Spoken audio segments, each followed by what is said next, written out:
Hi, before we get started today, a quick announcement. The second annual Canadian Advisor Tech Expo is being put on by the Financial Planning Association of Canada this year on March 14th to 17th. If you are a Canadian financial advisor or in management or an executive or just interested in what advisor technology is out there, I highly recommend you sign up. Tickets are on sale at advisortechexpo.ca. And now on to today's show.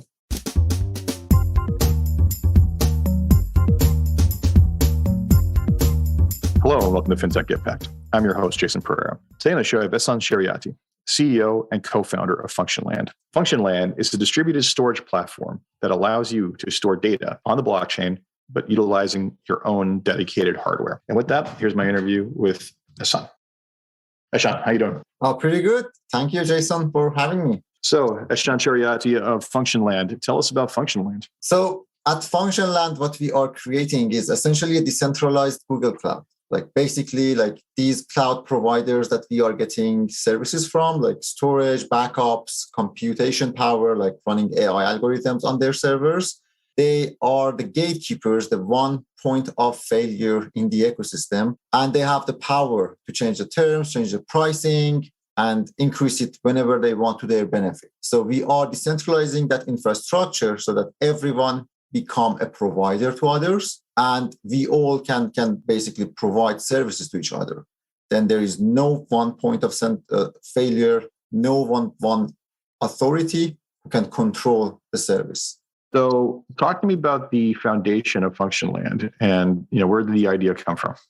Me and Kevin, originally 2 years ago, actually, we were sitting at our home and the piece of news came out that Google Photos is removing the free tier of their Photos application. That application was marketed as a free forever app. So it was never supposed to be not free. And we were heavy users of that application, with years and years of photos there. And when that happened, we thought that, okay, these big companies offer these products at the beginning that look balanced for you. That they are using your photos to train their AI algorithm. But you think, okay, it's free. So let me put my photos there. And you do it for years. And after the switching cost for you is too high, they change the terms. So this actually was the start of Functionland, where me and Kevin decided to create an alternative of Google Photos. And then we saw that there is no backend to support it, because if we are going to create an alternative of Google Photos, then the photos are still needed to be hosted somewhere like on AWS or Google Server. So we need to pay for those services, and it's again the same game. So we had to create the backend to support this decentralized a decentralized backend to support this infrastructure and applications, free applications and open source applications. So, to kind of summarize this, end of the day, we have a handful of companies, really three, that are providing most of the storage for the internet at this point, and all of the tools that gets actually that cloud providers build on these days. And that has been identified as a potential point of failure or concern. And to a lesser point, the attacks on the internet in a lot of ways. So basically you have Amazon, Google, and Microsoft controlling the vast majority of the data centers out there. And it's great because it drops the price point, but it also creates a centralization issue. So there have been discussions there have been others who've talked about fixing this problem. And most notably, I think in the crypto space is the concept of Filecoin, which essentially may have stolen their idea from Silicon Valley, which is, hey, let's just use everybody's excess hard drive capacity as this giant distributed network, and we'll use the blockchain to both encrypt and compensate people for the data on that. Tell me how you've approached this differently. So actually, we are a partner of Filecoin. So we work together on the protocols that we are creating. But the approach is different because Filecoin is more focused on B2B, on the businesses. So a lot of businesses are now storing their files on Filecoin because it's cheaper than AWS or Google Cloud. We are approaching consumers. So we are a B2C. So we are providing the same kind of service to the consumers, but also from a different approach. Filecoin is focused on files. We are focused on applications because most of consumers, they don't care about the files individually. They want applications that process those data, those files, and provide useful information to them. Process my photos for me and show me the photos of my friend. show me the photos of my dog when I search for it. This is the kind of experience that the consumers want. And we are focusing on that experience to give them a stack of applications that they can run. Excellent. So it goes well beyond that. The other piece of this also is that you're not just talking about protocols, you're talking about hardware. So talking about the hardware aspect of this. So hardware is actually a side effect of what we are doing. Basically, as long as we are not holding our data ourselves, as long as we are not owning it ourselves, someone else is holding it for us. So we are never the owner. There is always the possibility that the files that we have somewhere else, they are erased, or someone decides to not give us the files that we have on their hardware. So we thought that, okay, we can create this plug and play hardware that any user can plug into the internet, and it becomes a dApp server basically for them. So very easy to set up, but it gives you the power to own your own data. And when you put when you have your hardware, a full copy of your files, of your data is backed up on your hardware. So if the word is erased, you still have your files on your own hardware. But you also have the backups of your files on the neighboring hardwares, basically a backup in case you lost your own hardware. And it's not a necessity for everyone to join the network by the hardware. You can basically just join a pool of people in Toronto who have the hardware and want to provide services to you, and use the services that they are providing from their hardware and pay for it. It'd still be much less costly than Google and AWS. And no one is going to show you ads. No one can increase the prices for you. So you still get benefits. But if you want to become a provider, you can get the hardware and provide services to others and earn tokens, basically. Yeah. So let's talk about that. Talk about the compensation for being a provider of hardware. Because the blockchain has given us this power of P2P transactions, basically without any middleman. We use that power in the hardware. So when you provide services to others, services being computation power, storage power, or application, pieces of codes, you earn tokens for those services. And then you can use those tokens to get services from other pools, from other people, get more storage from other people, or compute, or use applications for free, basically, because you are using those tokens to pay for the application. Essentially, as many other cases, it's its own little currency within the ecosystem. At the end of the day, you are either a provider or payer of that currency in order to use those services. So you've talked about the difference in cost versus AWS. Can you articulate that? What kind of level of savings are people looking at from a usage standpoint, and what level of revenue could someone be looking at from or in a return on investment from a provider or storage standpoint? So from the ROI on the investment, basically we are a utility token. So we are not a financial token. Mm-hmm. And the token is there to support the utility of the ecosystem, which is storage, compute, and application providing. But we ran some simulations with a third-party financial firm, and with the current estimations, the ROI is less than 1 year. Less than 1 year, you get what you paid for the hardware. And if you want to store your files without the hardware, so if you have the hardware, you can get all the basic things for free because the tokens will pay for it by itself. If you don't have the hardware and you want to get the services like storage, it would still come out cheaper, because a live example is Filecoin, because the providers are decentralized and the market set the pricing, not like a central authority like Google. And there is no middleman who takes a portion of that from the provider. It turns out to be a lot cheaper. Filecoin is now tens of times cheaper than AWS. And 10 times cheaper. Wow, that's a substantial difference. Okay. So, all right. So bottom line, we've talked about the incentives. Let's talk about the elephant in the room on everything with technology, which is security. Explain to the audience, and let's assume also here, first off, how secure is it to have my data stored on someone else's device? This could be sitting on their desktop. So it's more secure than having it on Google, actually, because your files is chunked up and stored on multiple other devices. So you have one file, one photo, it's going to be chunked up, encrypted, and then stored on other devices. Your file is never unencrypted in anywhere,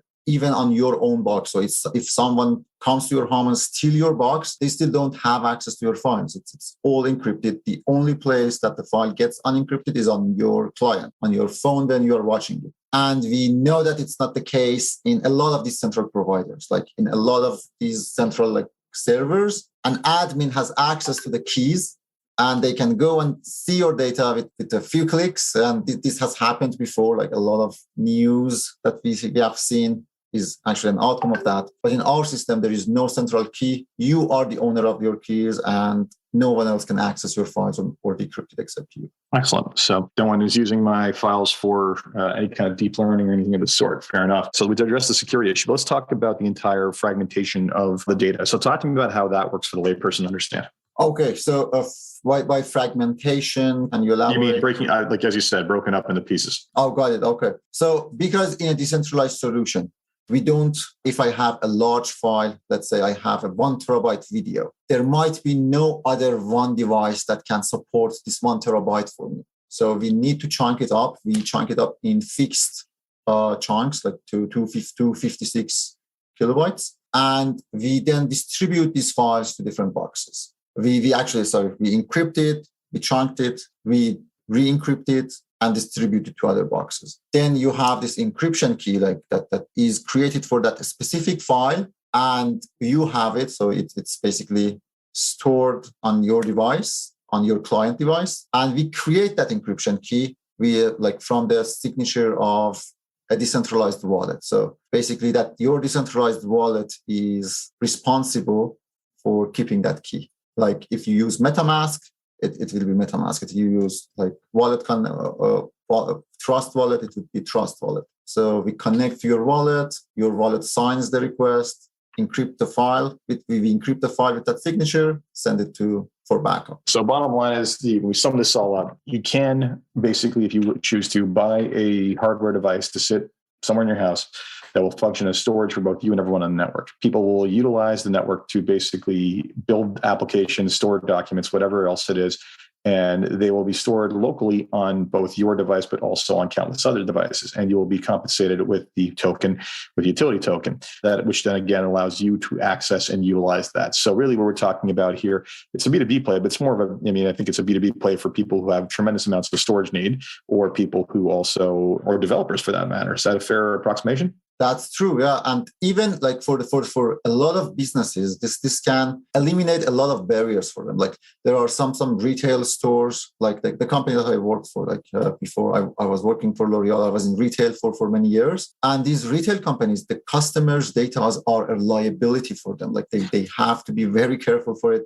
They need to pay hefty amounts of server cost to keep those data. When the user owns their data themselves, then these companies are no longer liable. They don't need to pay AWS for server costs, and they can focus on the product and giving the customers that experience that they want without worrying about like the data security, because it's the customer who is owning their data, and the customer knows that what data I'm sharing with L'Oreal, for example. So I guess one of the big questions here is adoption, right? Because that's going to be really what's going to make this, because you're going to need a certain amount of capacity within the network in order to actually utilize it, or actually make it functional. What are you looking at in terms of initial adoption of this? So actually, just to give more elaboration on that, there is no minimum network capacity that we need. Basically, me with my one box can get all the benefits except obviously the backups. If I want the backups and I'm the only person, I can get 2 boxes, put one at my home, put one at my office.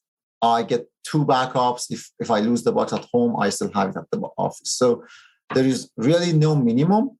But we opened a pre-order campaign for 1 month actually. And now the initial storage that we have when we go live by the end of the year is 2 petabytes. And that would be the start. So we start with that, and then we are expanding through having our own sales online next year, which will increase the sales and increase the amounts. But we are no longer at 0. But even if we were at 0, that could still work. Yeah. I mean, honestly, if someone's has a reason to need on-site external storage, I mean, you become an interesting, viable alternative, right? They can get the same benefit while simultaneously being part of this network. And I'm curious, does the value of the token basically change based off supply versus demand needs within the network, or is there kind of static?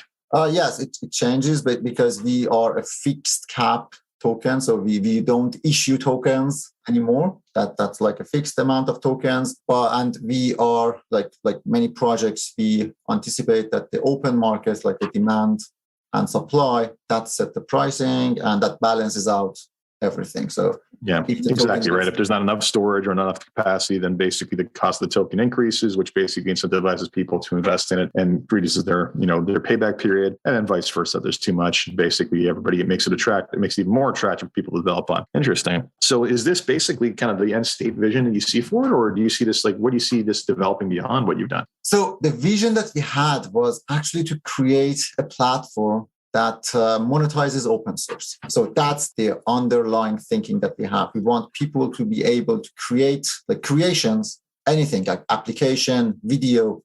We have these influencers who are creating videos and are sharing the majority of the revenue they have with YouTube or Netflix. What we want is to create a direct channel between those creators, like app developers, content creators, with the consumers. And that's actually the vision we have. So allow them to go to the customers without any middleman. And in the future, we have plans actually like to increase, to add another layer of our tokens so that each creator can issue their own token for their application or content, and users can basically stake their tokens. If they believe that it's going to be a successful application, they stake that application tokens, and later when that application goes live, they get a portion of the revenue that the application creator is getting. That's basically a direct creator to consumer platform.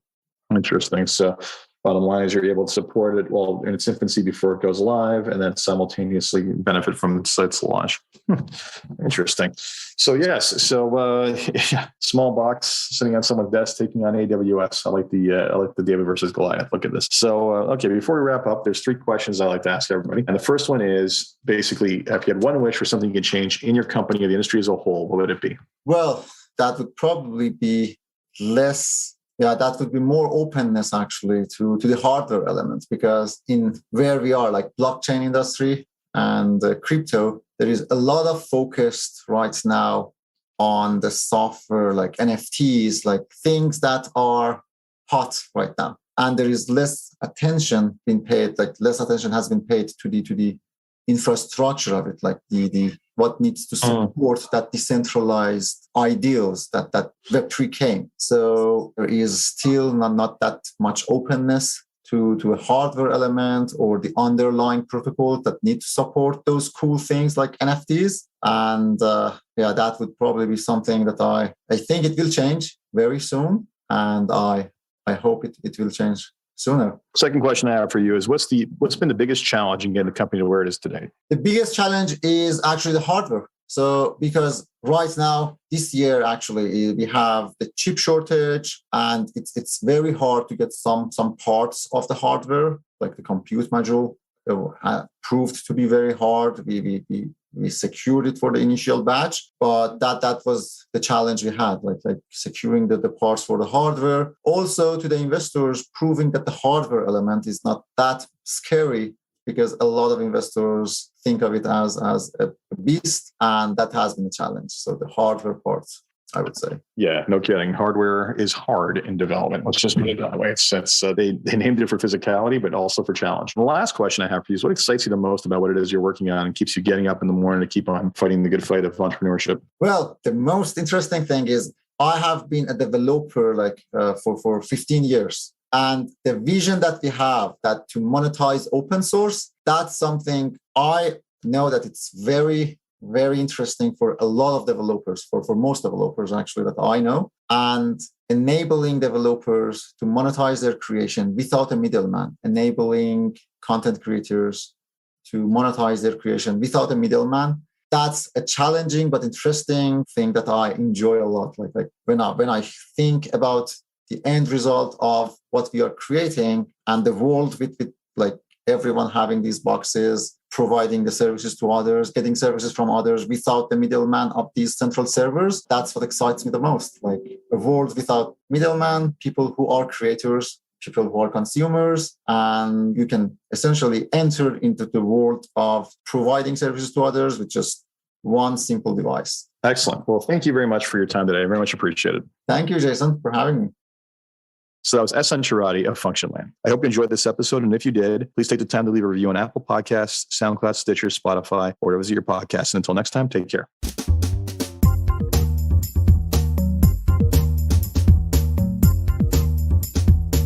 This podcast was brought to you by Woodgate Financial, an award-winning financial planning firm catering to high net worth individuals and their families.